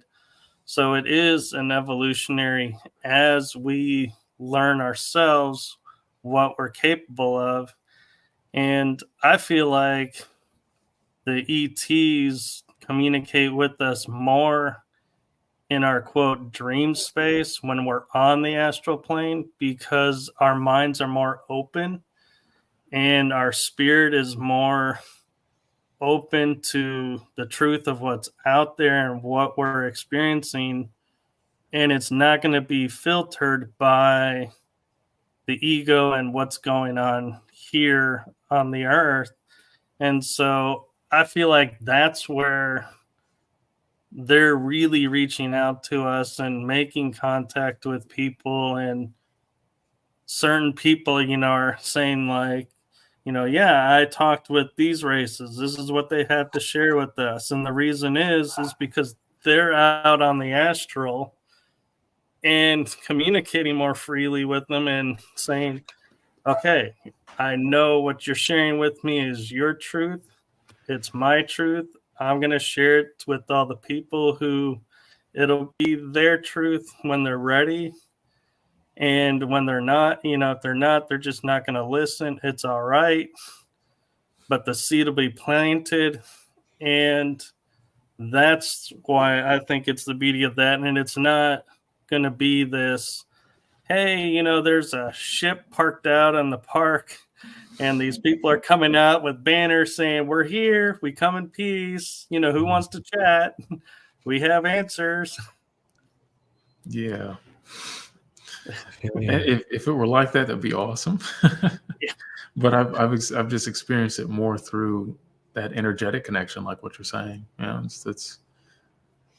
And people have described seeing vessels and things like that, and I would always be interested in talking to them and kind of seeing like what the rest of their life is like and the other experiences that they have. And I'm always perplexed by people who encounter the lights, like these orbs of light that appear. And just because of my own personal experience of having seen that for so long, and like I feel like they're connecting to the same thing. It's like that's the way that I put it is that's the fourth dimensional shadow here in this 3D place is this orb of light. Yeah. This energy that comes through. So I love that stuff. Fascinates me. Damn, I love it. Here's what's crazy. Which I'm sure you can guess what I'm about to say. That was very much what happened to me when I was a kid. It really, no, I mean, That's crazy. you can go seek out my book out there for anyone that wants to find it. But that was one of the early stage experiences, and it was actually this little blue spark that would come in my room. I was like I would say about 6 to 8 years old. And to me, it was normal. There was no reason to ever talk about it. But one night it came to the tip of my nose, and usually it would just come and then I would go to sleep. And to me, it was a good memory. But there was a lot. I came from a very chaotic environment at that stage of my life. So maybe there was like a protectionary thing that came with it as well. But one night it came to the tip of my nose and I didn't go to sleep. And I actually had a very, very strange experience where it's funny that you talk about platforms, Michael, because I believe those are real. There's like these observational kind of technological platforms or these sort of installations that are placed. And, a lot of the secret space program people talk about it. But for me, I was actually taken to one of those and there was this vast meeting and all this. It's a far too long of a story to discuss here. But for me, it was amazing up until that one night. And that was the last time it ever happened to me. And whatever occurred in the midst of that experience in which I was taken to this observation platform and we had to walk through all these structures and watch there was these almost alien type men that gave me a little cup of water, and when I drank that cup of water I woke up back in the body here on Earth, and it was like some sort of trauma had occurred to me that I still don't know to this day. I would say what it was if I knew, but it was like I only knew because I was shaking and crying and screaming for like hours that night. And everyone was like, "What happened to Matthew?" And that was the last time it had ever occurred in my life. And so it's just funny to hear that. It's funny to hear that story. However, later on, I would say post 2015, when the energy really opened up, it was very much like you were talking about. And I would move through these portals in the ceiling. That was actually how I began to understand what a portal was, because I could feel and watch my body and see myself going through this portal in the morning, this shimmering green opening in the ceiling of my bedroom. And I remember going, "Is that what a portal is? Why is this happening to me?" And so within the weird experiences of that was when these for me it was these praying mantis type beings, and there was two of them in particular that had shown up. And it's funny because earlier you had been speaking of how you had met this sort of humanoid person, and he like put himself up against this window and you can see the wind in his hair. And I had a very strange experience with a praying mantis being that was very similar to that. And it sounds odd, but it was almost, shockingly similar, because he was sort of leaning up against the surface and kind of just checking me out, really looking at me like, what's up with this guy? And I was like, "Who are you?" Because when you go into those spaces, or at least for me, there was like this element of this thing that activated in my brain, and it was like a trillion questions and thoughts and images and experiences would all explode in my head at that moment. And I remember when I would look at these beings, it was like I couldn't control the series of thoughts that were happening, and the only thing I could form was, "Who are you? What is it?" And anyway, there's a whole series of events which I won't get into that were with that. But one of the things that I was shown in that moment was, it was almost like he had a sense of humor. And this praying mantis being was literally giving me this feeling of like, "You are not ready. You're not, it was like he was annoyed. Like this, no, you're not ready for this." And that was when they told me, which is, maybe the reason why I'm doing this long story. For me, it was that I had to detox heavily. And I kept asking this being, "Who are you? What is this?" And he said, "Purify your body." And it was like every cell in my body heard it and felt it. And luckily, years later, I did take that advice. But in the beginning, it was like, it was shocking. And so for me, what I understood, this is the last thing I'll say on that. For me, what I understood was that I was part of a multi-generational kind of, I don't know if it was an experiment or what it was, but my maternal grandfather worked at Los Alamos National Laboratories in the 1970s doing very normal things. He was not like a top secret person. You know what I mean? It wasn't like he wasn't working on alien craft. He was just a regular dude. But that was where it had started for us. And so in the midst of those experiences, they had shown me like, this is where it came from this part of your family. And so I have a weird feeling that that's going to be a very similar thing for both of you guys as well. There's going to be an ancestral connection in some form. And it doesn't have to be through like an occupational thing. But what I've noticed is that most of the people that will have these experiences where at some stage in our life, we start to move in and out through the body in our own way, it's usually because we did it before, or there's some element of us, an ancestral or sometimes extraterrestrial energy that will come in and go, "Hey man, let me show you this," in some way. And I kind of feel like that's what's happening for all of us. But anyway, that was a lot. I'll stop there. No, that was great. I love that. I love that for sure. Yeah, I definitely touch bases with you on the light. Like it's crazy that we've had that experience. Very crazy. 'Cause it's one thing that I see a lot are these like orbs, these balls of light, especially when I'm projecting. I'll see these orbs, and I'll see them around people. And I wasn't always like energetically or psychically gifted. Again, none of what I do or any of that stuff has ever been like I was just naturally good at it. I've always Right. wanted it, but it was like I had to put in a whole lot of work. And I was really fortunate enough to meet the right people who were just really naturally gifted, and I just basically like latched onto them and didn't let go. But yeah, there have been times where people have just been talking, or they'll do like some hand gesture, or something will happen, and they'll just be like these orbs that fly out of them, just like currents of energy, just like shoot out of them like lightning. I'll be like, "What is that? Like, what's like, what's going on there?"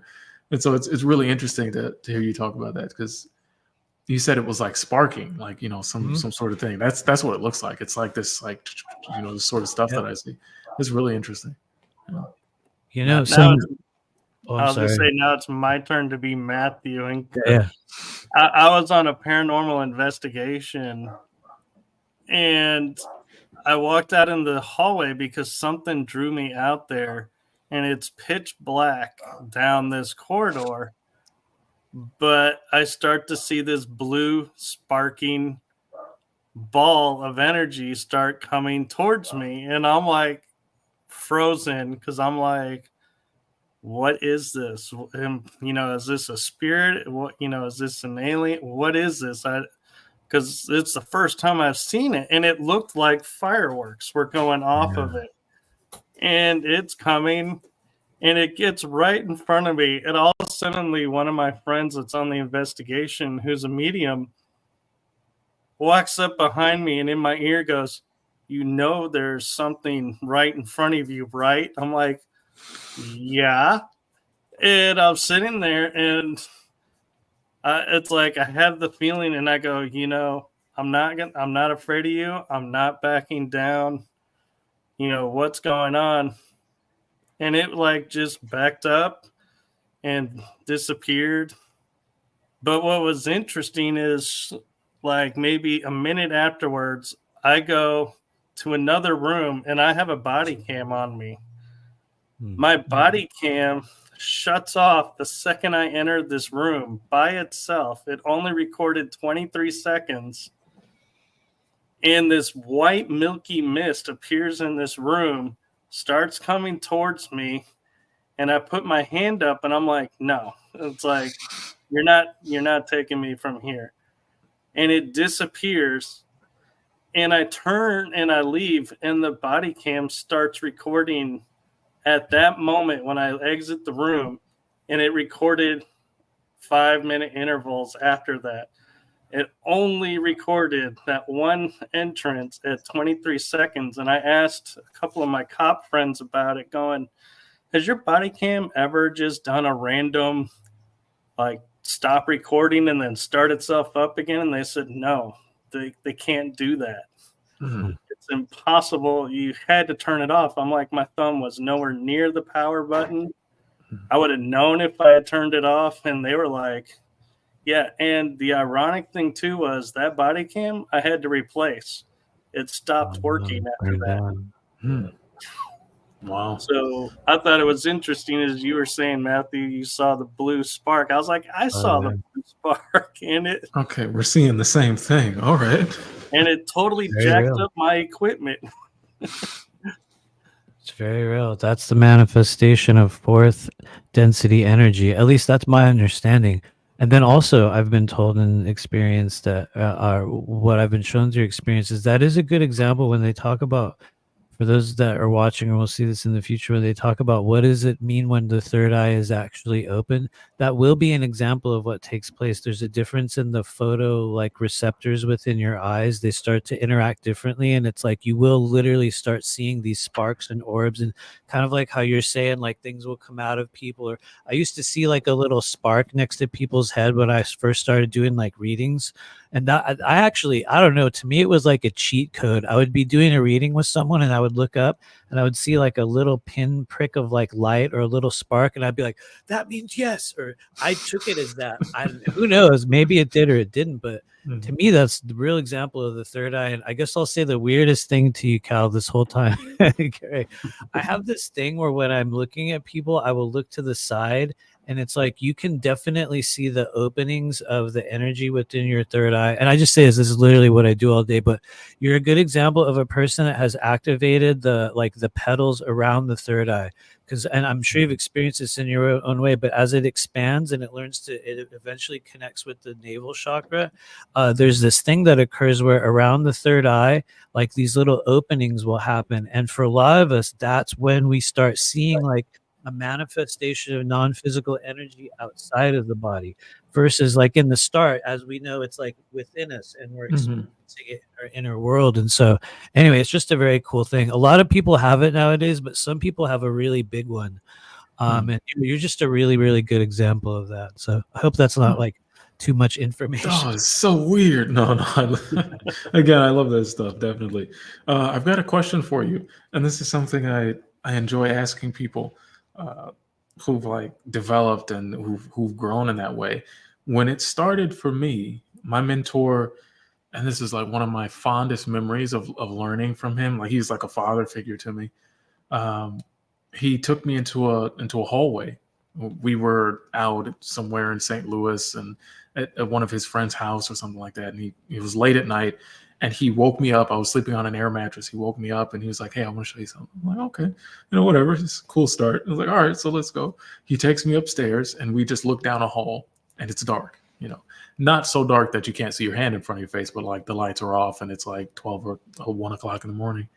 And he's like, "Just look." And he's like, "Do you see anything?" And, at first I was like, I don't know what you're talking about. And he was like, "Do what you do to bring the energy up." And so I did it. I just started to raise this energy. He was like, "Now what do you see?" And it was like a faint greenish, purplish, like wave kind of went up over my eyes, very faint. Yeah. And then I started to see these dots. It was like static overlay on my vision. And they were colored and they were like shimmering and moving. And I was like, is this like static? I see like moving colors and static. And he's like, "That's it. That's exactly it. Like that's your third eye. Like you're seeing things through that." And when you start to see entities and things, they'll come out of it, almost like they're stepping out of a fog. And so like clockwork, anytime I see anything, it's like, here's this wall of static, this wall of like shimmering, purple, blue, it looks like, and they step through it and I see them like appear out of it and it's like greenish and all that.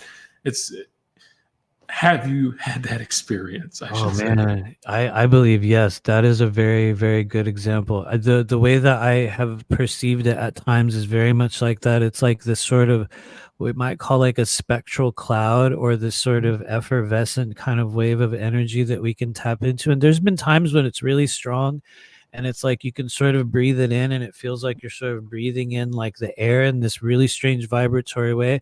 And then there's been these other times where it's a couple of them. I can think of three of them in particular, in which there's literally a cloud of smoke and a very I'll just say a reptilian being appeared within it. It was a very strange and bizarre experience. And I think what I took from that was that was one of the ways in which certain forms of higher dimensional or maybe lower dimensional consciousness will choose to show up through that non-local field of, if you want to call it, particulate energy or something. And to me, it's very, very real. And I would say that is just based on what I've experienced, which I always say this stupid statement, take it with a grain of salt. Every intuitive, especially like the ones that do it every day, it's like, you gotta be really careful. Your body will show you what's true. But I've noticed that is an example of when we bridge the chakra gateways. And for the third eye, there's a secondary gateway that very few people will know about. Well, a lot of people know about it now, but in the past few years, very few people talk about it. And that's the stage where you are able to react in a different way to non-physical energy. And it comes from the navel chakra. There's like this connection from the third eye to the navel chakra that when you're able to pass energy through there, it gives you a different level of just visual acuity. And so Anyway, I can feel myself about to go on a rant about it, but it's very real. And I would say, once again, the fact, just from my experience, the fact that you will describe that moment is an example of when you bridge those two places. Just like when you bridge the throat and the solar plexus, which is another one, you begin to command spirit in a different way. Your voice will change, or the ways in which you communicate with spirit will change. And anyway, I will pause there, but yeah, it's real, man. Very real. Yes, that's powerful. I love that. I love that connection. Definitely. Yeah. And that's, I think I hadn't heard anybody else describe sight in that way. And so I guess I should, well, I don't know how much time we have, but just like really quick, because I love sharing some of this stuff, because I feel like it's really going to clear some things up for people. What you're describing, I feel like, is a two-step process. Like you said earlier, how like when you see with like the mind's eye, or like you're psychically starting to open up and your third eye is opening, you'll see things like images flash in your mind. Yep. And you'll start to see these things play out in your mind. You're like, oh, like I'm seeing this. There's something in the room and I'm seeing it in my mind's eye. And it's like the image is forcing its way onto you. And so I describe that as like, that's the first stage of it. Out of two phases, that's the first phase. And the second phase is when you start to really open that third eye and really start to integrate that energy. You start to see an overlay over your eyes. And that's that, like, you described it perfectly, that like particulate energy, because it does look like fine sparkles of energy. And I see it all the time, every day. And when I raise this energy, it's like it becomes really, really vibrant and really intense. I'm starting to tap into that more. So there's definitely two phases. And what's happening when you're tapping into this and you're starting to perceive these energies is you're picking up on this fourth dimensional information, this higher dimensional information. And at first, because your energy body isn't developed enough, the only way your mind can process it is through internal images and sounds and things like that. But as you energetically start to wake up, it's like you give your mind another sense to interpret this information you're getting.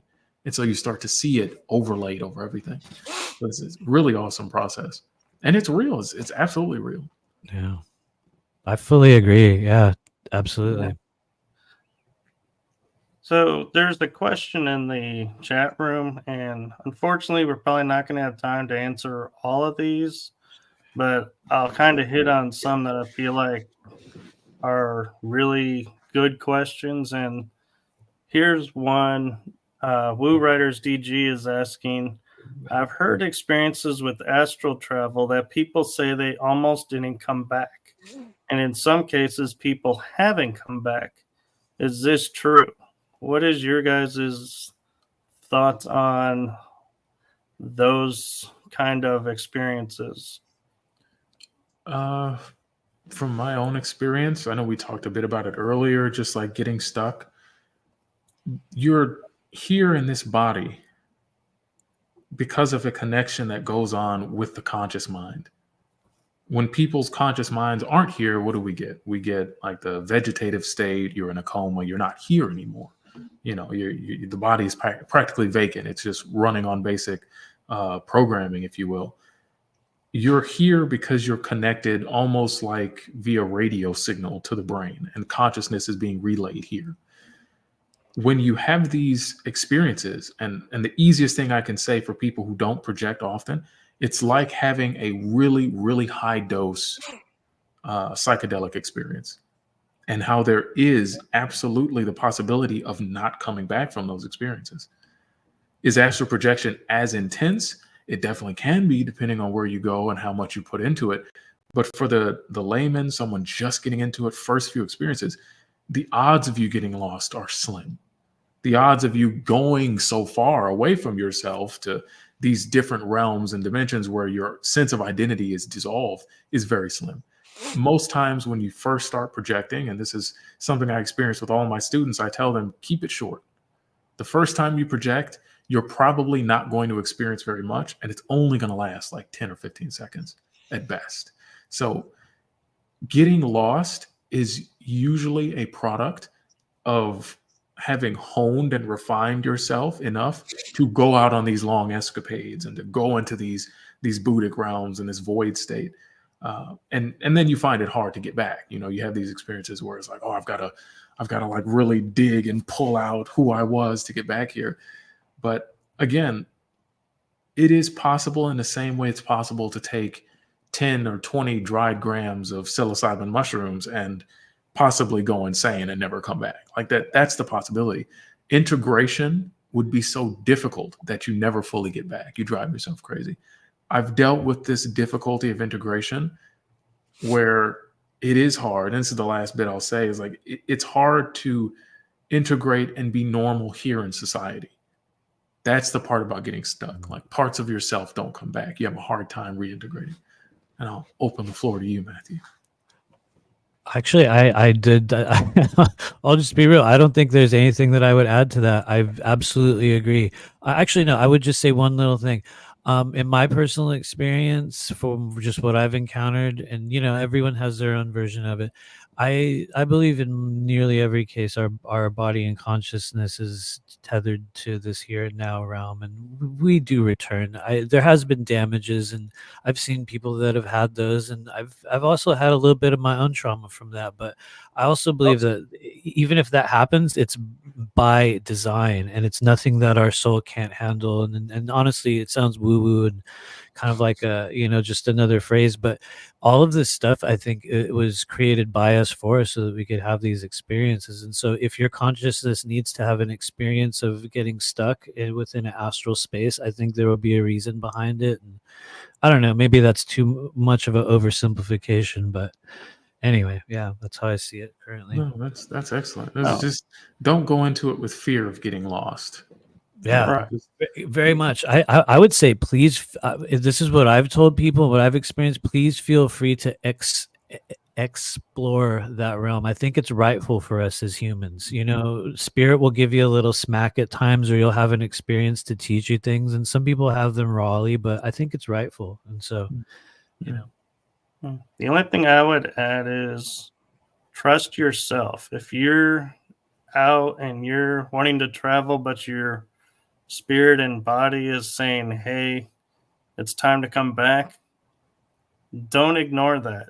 There's reasons for that. So go back and listen to yourself. Trust yourself, because you have no better guide on the astral plane than yourself. And if you sense something's coming, turn around and head the other way.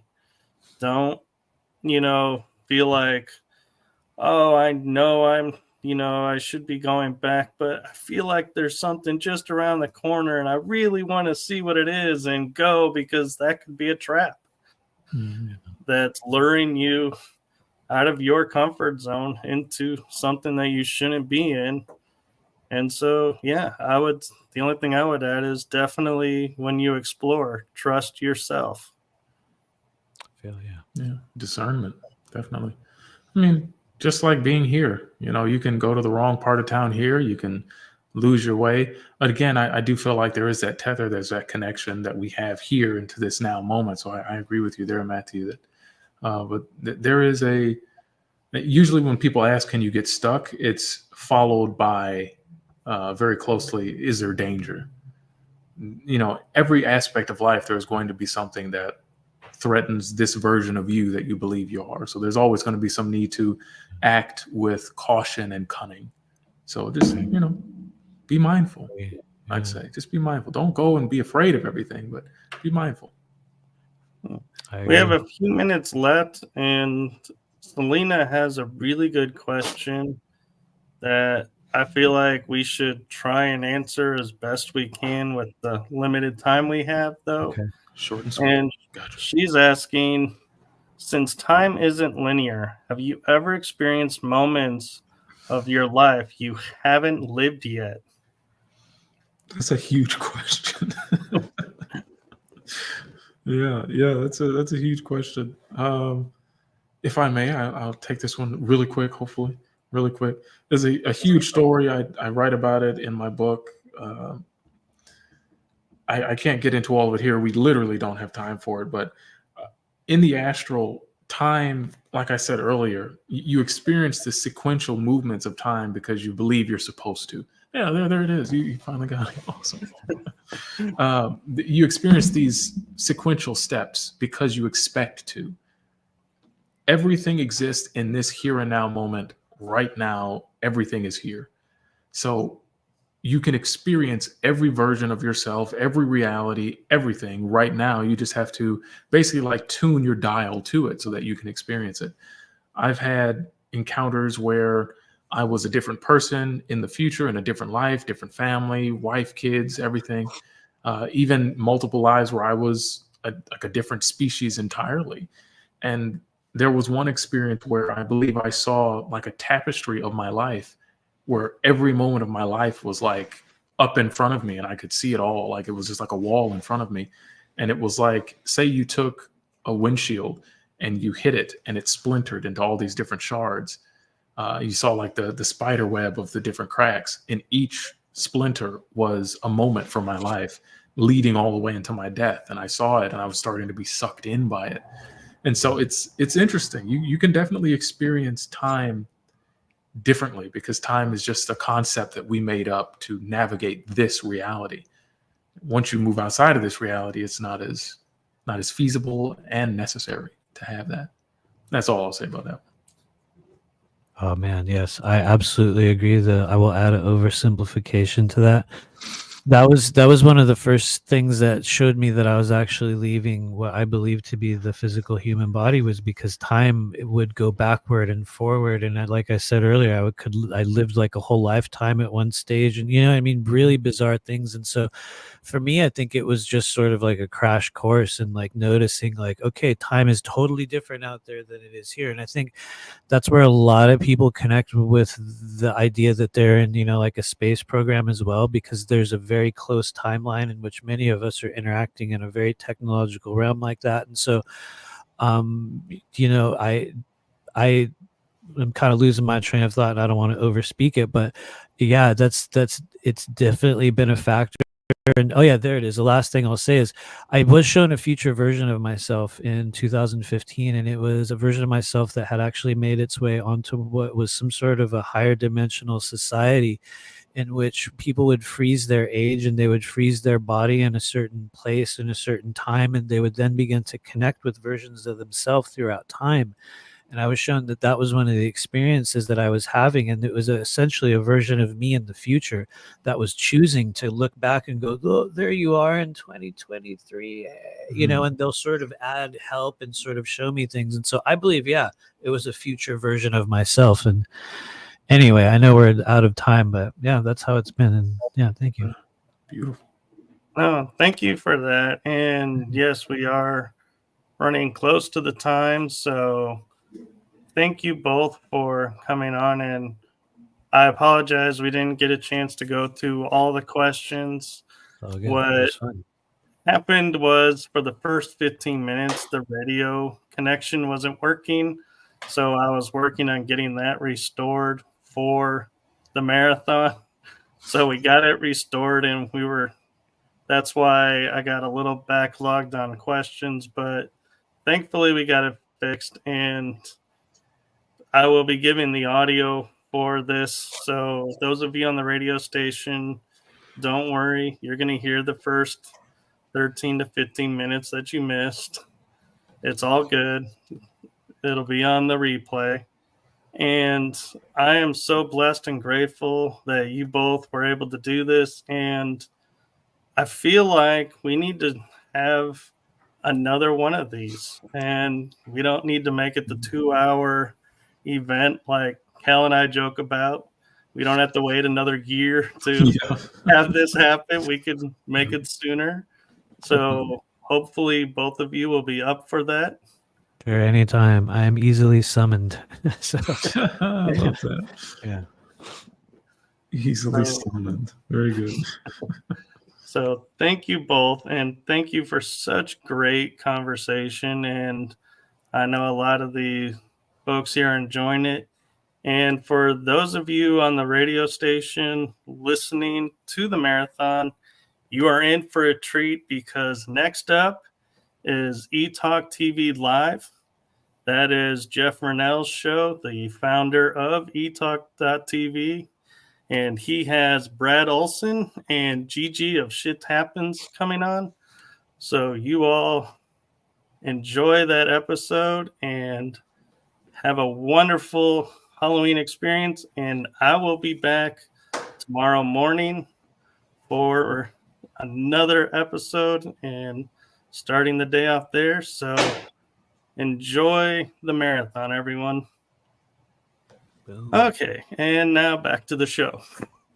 I just ended the radio part, and so thank you. And one of the questions that Selena had, and I can answer offline, and we might be able to bring up on part 2 of this, is she was asking, have you ever encountered a death angel?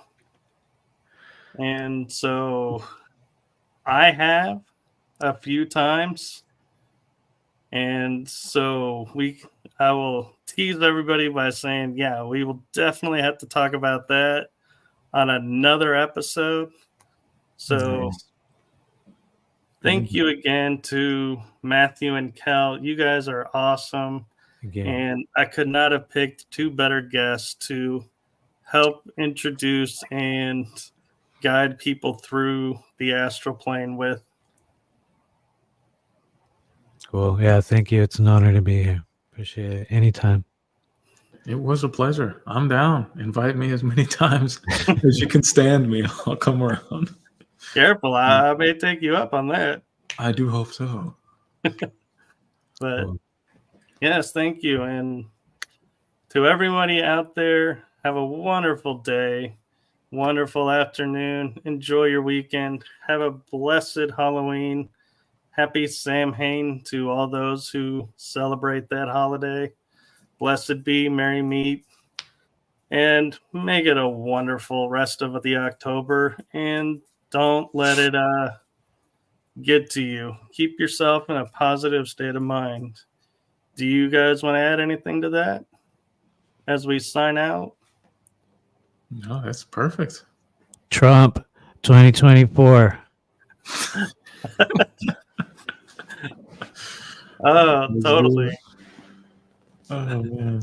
So, Aurora, Right. we will do this again. And Selena, it will be on this channel. So,